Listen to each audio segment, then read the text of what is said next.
So okay, we continue the thermal resistant network on parallel configuration. So basically, this is series configuration where you put your material in series, so heat transfer in series. So next one is the parallel thermal resistance. Why parallel? Because we put the material in the parallel, therefore the heat transfer will flow in a parallel direction. So this is basically a horizontal surface, adiabatic, one-dimensional heat flux assumption. Therefore, there is no heat going out in this direction and that direction. Heat only goes from horizontally. Heat only goes horizontally, no vertical direction. So in this parallel configuration, so you can see that this is the fixed temperature. Okay, so material K will possess the same temperature T1 as temperature at material 2. Okay, so and then temperature 2 is equal to the both side at the end. So because of the parallel configuration, so the heat will split into two parts. So first will go into material K1, another will go to material K2, and they will meet together back at endpoint. So because of parallel configuration, so the heat is split. So you have Q1 plus Q2. So initially you have Q, and then you have Q1 and then Q2. It's similar to like a mass balance. Okay, and the Q is equal to the difference in temperature divided by the total resistance. In this case, the total resistance, how you calculate the total resistance is different. So it's similar to when you have a parallel circuit where you have a resistor in a series. So sorry, in parallel. So you need to calculate the R total by using this equation. So 1 over R total is equal to 1 over R1 plus 1 over R2, and then you have this manipulation. So if you want to get R total, so basically you need to invert this final equation. So if you compare to electrical diagram or electrical things, we consist of voltage, current, and resistor. So if you have parallel resistor, it will look like this. Okay, if current will be split. So I1 plus I2 equal to I. For series resistor, the current that passes through R1 is equal to current that passes to R2.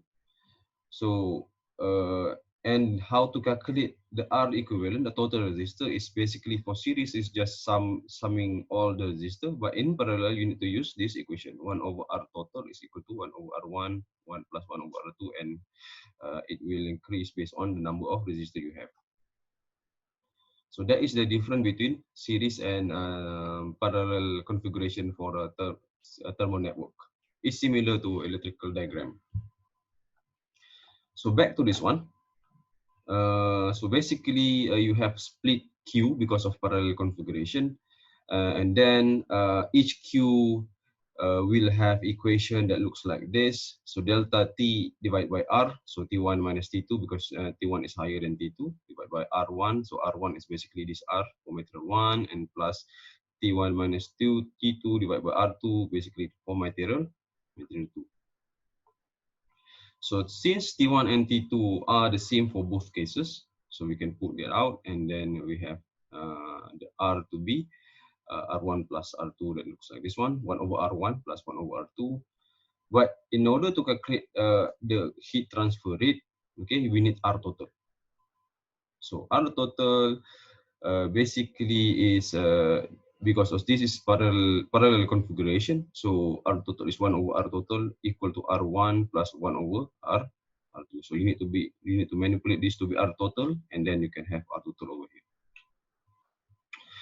So we have learned series configuration and parallel configuration. You can also have a generalized thermal resistance, which consists of parallel and series configuration. So in this case, in this example, so you have parallel configuration at the start, and one series configuration, material 3.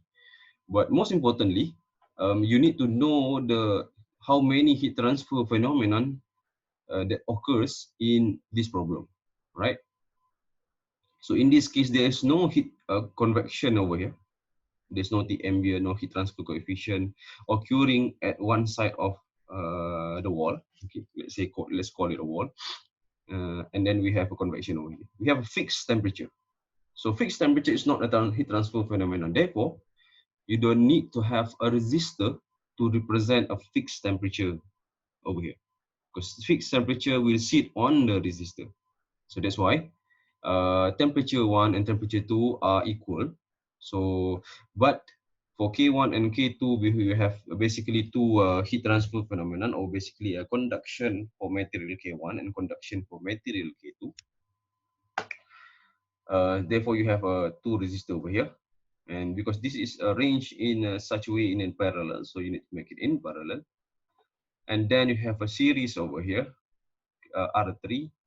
Not to forget, at end of the wall, you don't have a fixed temperature condition. Okay, you don't know the value of the wall at the end of the wall. So this is basically a convection condition. So you need a resistor to represent this thermal phenomena. So that's why you have a R convection over here.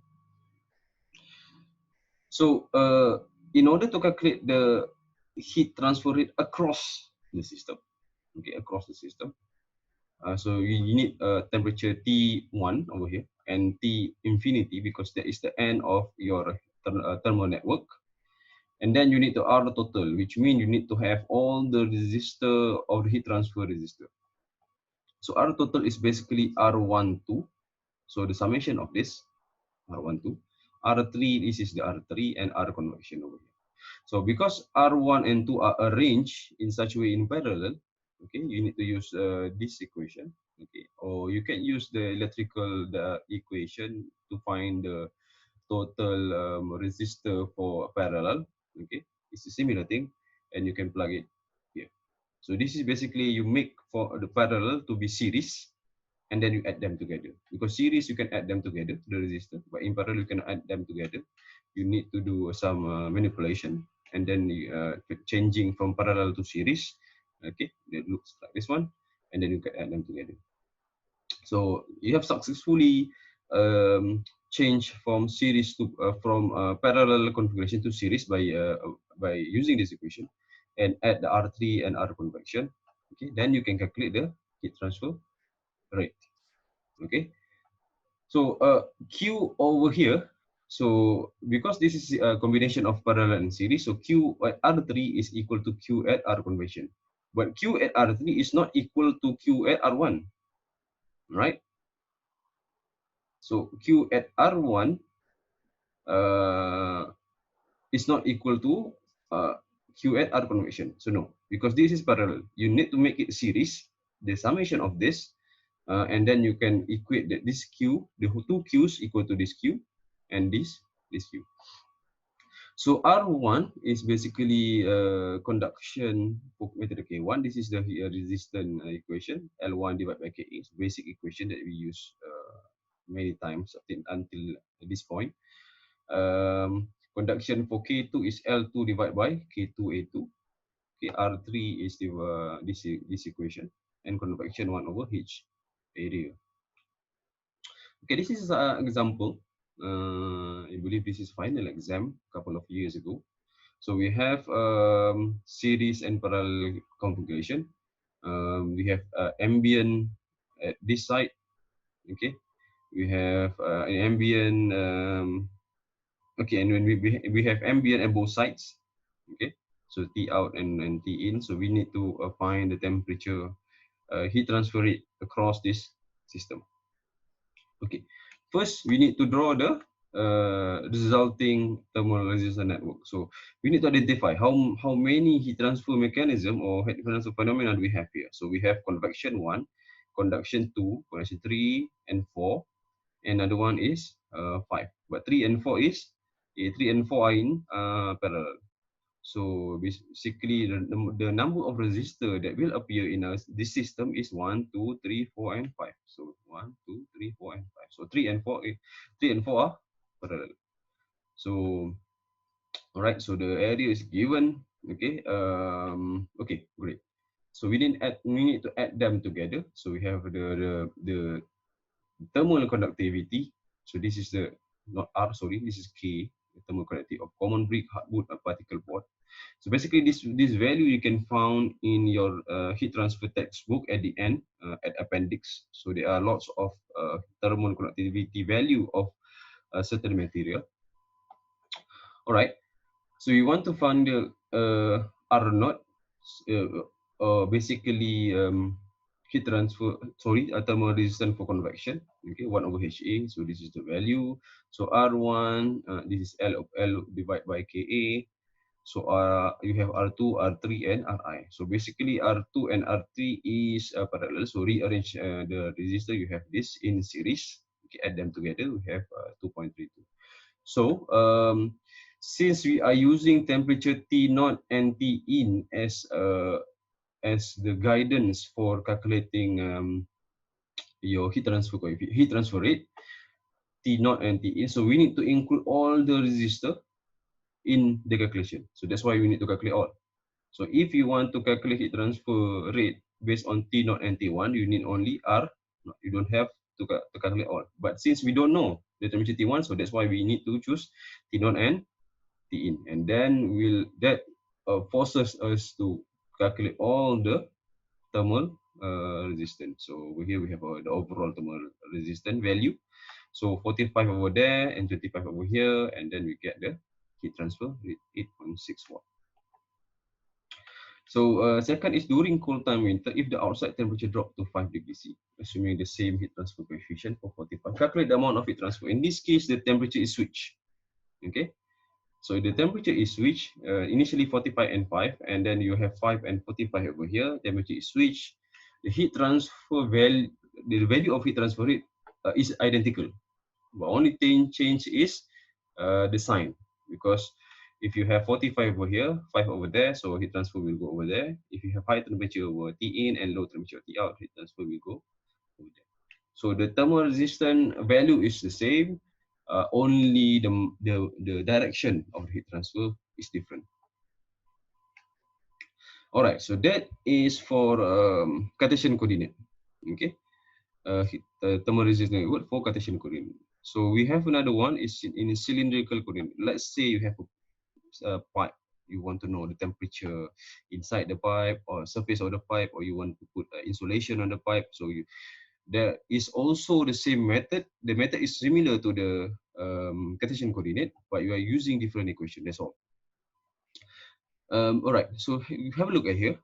So we want to calculate the heat transfer rate. So we are using the same equation, delta T divided by thermal resistance value.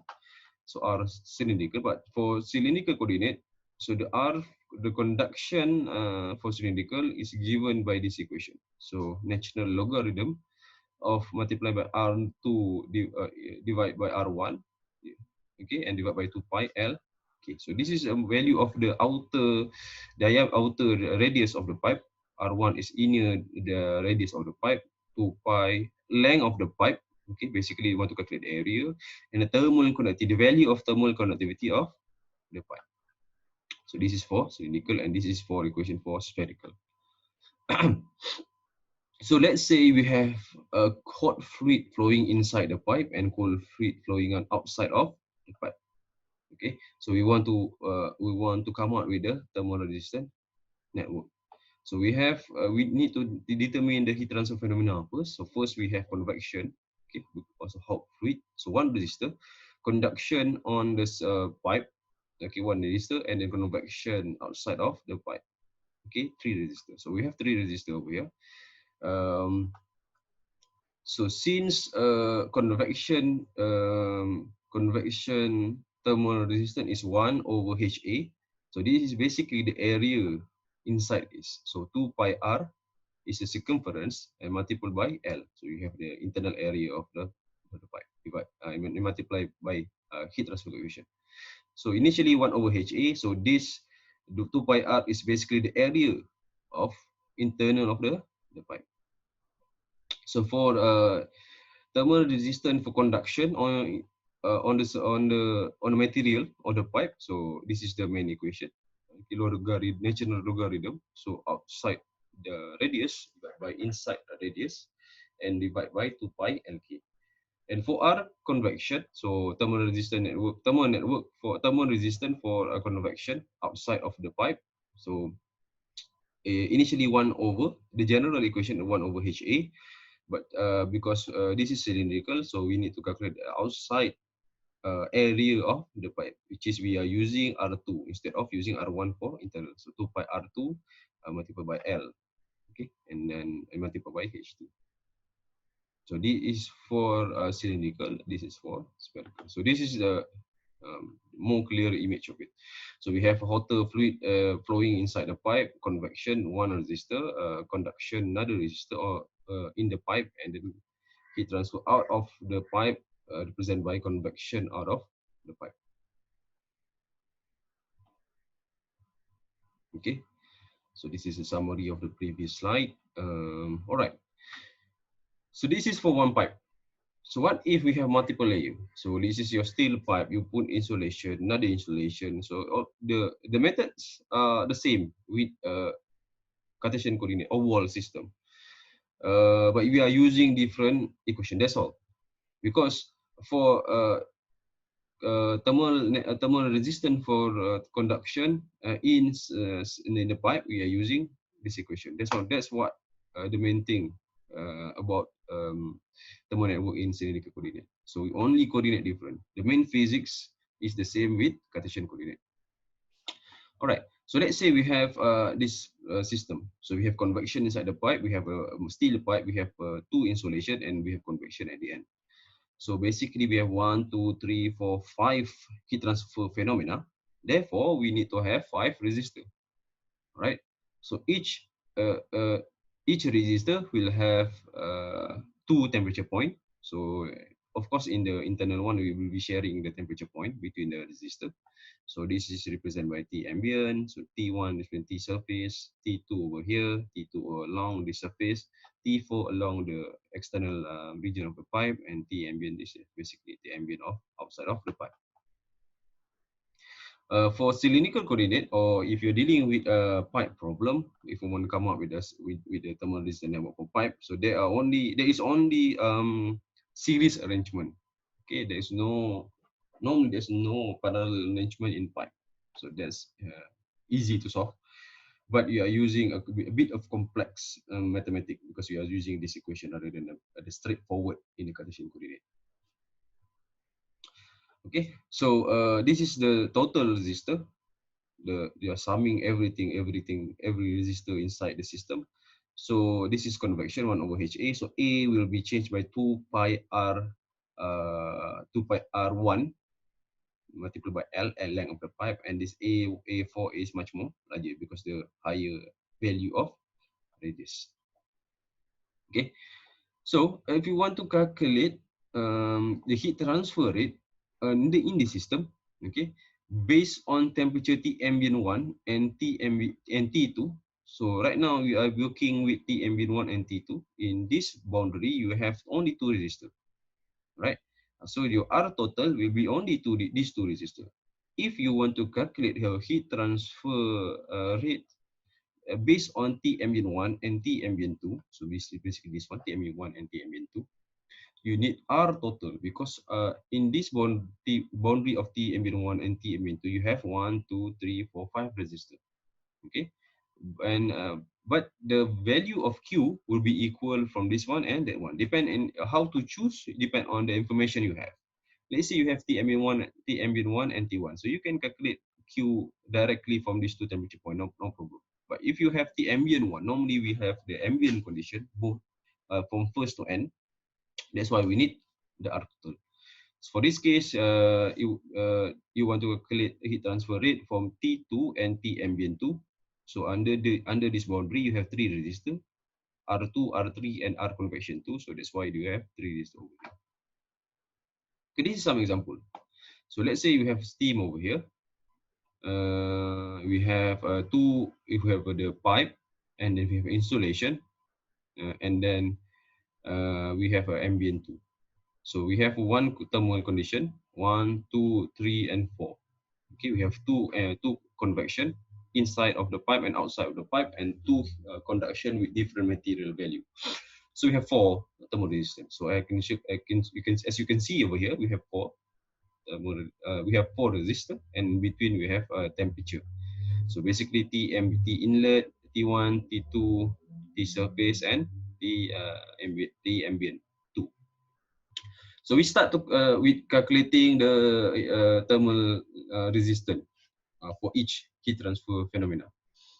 So the heat transfer coefficient inside of a pipe is given as 800 watt meter squared degree C. Okay, and you need to multiply by the area.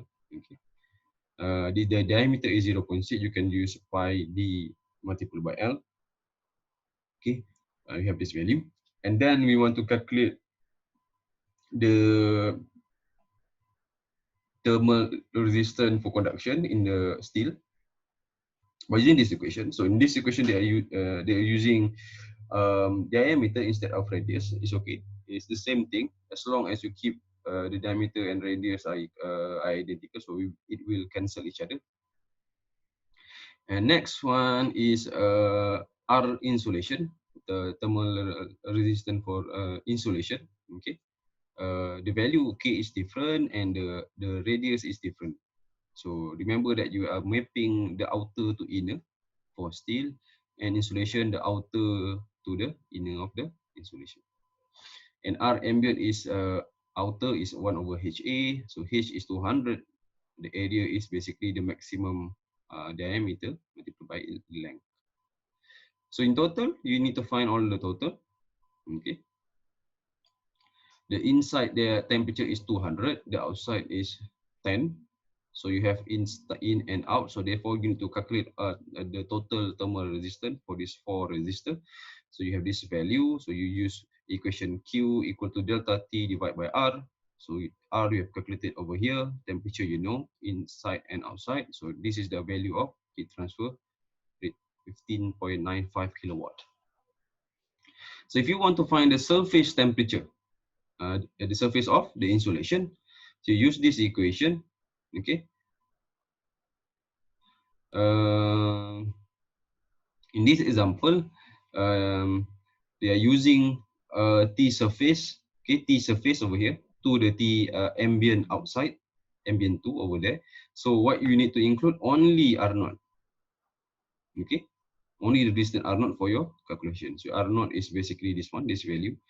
So the Q is equal, okay. So you use the same Q over here because heat transfer from here to there is equal from here to there, similar to there and then to outside. So the heat transfer rate is equal, so Ts minus T0 divided by R1. So you have the surface temperature is 17.9, which is, yep, it makes sense. Okay, the inside is hotter and then the outside is colder than the inside. So if you want to calculate the Ts based on the ambient 200 degrees C, yes, you can. The changes that you need to make is the value of the total resistor. So if you decide to use 200 over here, okay, 200 minus Ts. So this is 200 minus Ts divide by, you need to include Ri, R steel, and R insulation. Because Ti over here, Ts is basically over there. So this is the boundary, the three resistor. You need to include the three resistor. And then you will getting the similar answer as 17.9. You can try. Okay, the last one is contact resistance. So we have learned that in series arrangement, in parallel arrangement, material are attached together or placed together. So that is basically, we assume that the contact between two materials are perfect. Okay, so if perfect, we have this is two different materials. So we have no temperature drop occurring at the point. Okay, but if we have a rough surface, okay, rough surface promotes a temperature gradient. So there will be temperature gradient on the surface, not temperature over here. Temperature gradient at the point of contact. So that is the contact resistance. There will be additional resistance to the system. Okay, let's say we have fixed temperature over here, fixed temperature over here. So to make a thermal network for this system, you only need two resistors, right? Only two resistors, that's all. If we have contact resistance, significant amount of contact resistance, we will be adding another resistor over here to represent the temperature drop due to the rough surface. Therefore, if we have the same temperature, let's say 45, 25, 45 and 25 over there, we adding more resistor over here. Okay, the heat transfer rate, what will happen is will drop. So additional thermal resistance will cause the heat transfer rate to be lower. Okay, so in a microscopic level, so rough surface will produce air pocket, therefore create the temperature gradient because adding a resistance to the system. So this is basically the method used to calculate the thermal contact resistance. Okay, so we start with thermal contact conductance. Okay, thermal contact conductance is basically so this is the equation to determine the Q value, the heat transfer rate value occurring on the contact surface. Is basically similar. If you look at this equation, is similar to Newton's law of cooling or convection, right? HA delta T. So we are using the Hc to basically determine the thermal contact conductance. So in order to get a resistance, we need to use the similar approach, which is 1 over H.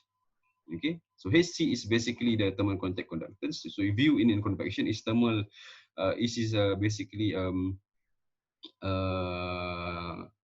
heat transfer coefficient. Okay, so 1 over heat transfer coefficient, you have the thermal contact resistance. All right.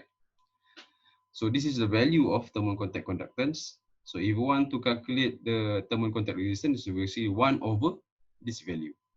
Okay. So this is example for thermal contact resistance. So we have two bars, identical aluminum bar.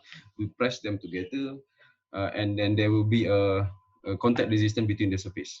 Okay. So we have a fixed temperature, not a convection, at both ends. So because of fixed temperature, we don't have a resistor to represent that.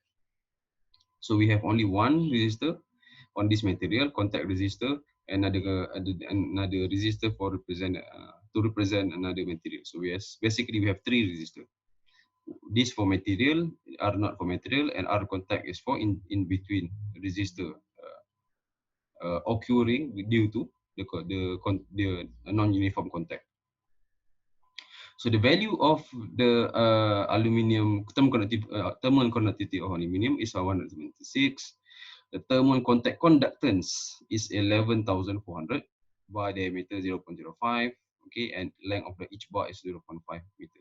So we want to determine the rate of heat transfer along the cylinder. So basically, we want to calculate Q across the system. So therefore, we need to calculate the resistance because we know the temperature. Basically, grade you can calculate directly, but we need to calculate the total R. Okay. So the first one, so R contact is basically can be calculated with 1 over HCA. Okay. So this is the value of, if you view as a convection heat transfer coefficient, or or in this case the thermal contact conductance. Okay. So 1 over HCA is basically your thermal resistant contact for this one interface. Okay. So this value. So R bar or R plate, so L over Ka, length bar is 0.5, thermal conductivity is 176, and the area cross section is pi d squared over 4. So you have this value. So the total resistor is this one plus this one multiplied by 2 because we have two bar over here. So that's why 2 multiplied by the R plate because we have two bar. Okay, so we need to multiply by 2 and add the contact resistance. Temperature we know 150 minus 20, so we know we can calculate the heat transfer rate 142.4. So calculate the temperature drop at the interface. What is the temperature drop at the interface? Because as you can see over here, due to contact resistance, okay, due to contact resistance, we have temperature drop in occurring in the face of the contact. So if you know contact resistance, you don't have a temperature drop. You will only have temperature drop along the material, not on the surface. But due to contact resistance, we have temperature drop on the surface. Okay, so we want to calculate this delta T, temperature drop on the surface. So in order to do that, so you need to calculate, you want to know the difference in temperature T interface 1 minus T interface 2. Therefore, you need to include only R contact in the analysis because you know you have calculated the heat transfer rate, the total 142.4. So next one is only include the R contact, which is this value. Okay, and to this equation, so Q equal to delta T divided by R. So you want to calculate delta T, Q multiplied by R contact, because you want to you want to know the temperature or the different temperature of the interface. So there you go. The answer is 6.4. Although 6.4 does not represent T interface 1 or does not represent interface 2. So 6.4 is the difference in temperature. T interface 1 minus T interface 2. Why T interface 1 minus T interface 2 is not, or not T interface 2 minus T interface 1? Because we have higher temperature over here, lower temperature over there. So that's why this temperature is much more higher than this temperature. Okay, number 3. If the contact resistance can be eliminated, calculate the new heat transfer rate. So what happens if we eliminate a contact resistance? So basically the R contact will disappear. Instead of having three thermal resistor, you only have 2 because we eliminate the contact resistance. So we are moving from this one to that one. Okay, so now the equation is shortened a bit, so you don't have the R total conductance over here, or total thermal contact resistance over here. You only have the resistance of the aluminium. So 2 multiplied by this one, because you have 2 aluminium, and then you have a similar temperature gradient, 150 to 20. So you can see over here, the heat transfer rate is slightly higher than if you have the contact resistance. This is 149, this is 142. So if you look at this equation, adding more resistor will cause, at the same temperature system, at the same delta T, will cause the Q to be lower. All right, this is all for part 2 in this topic. Okay, thank you.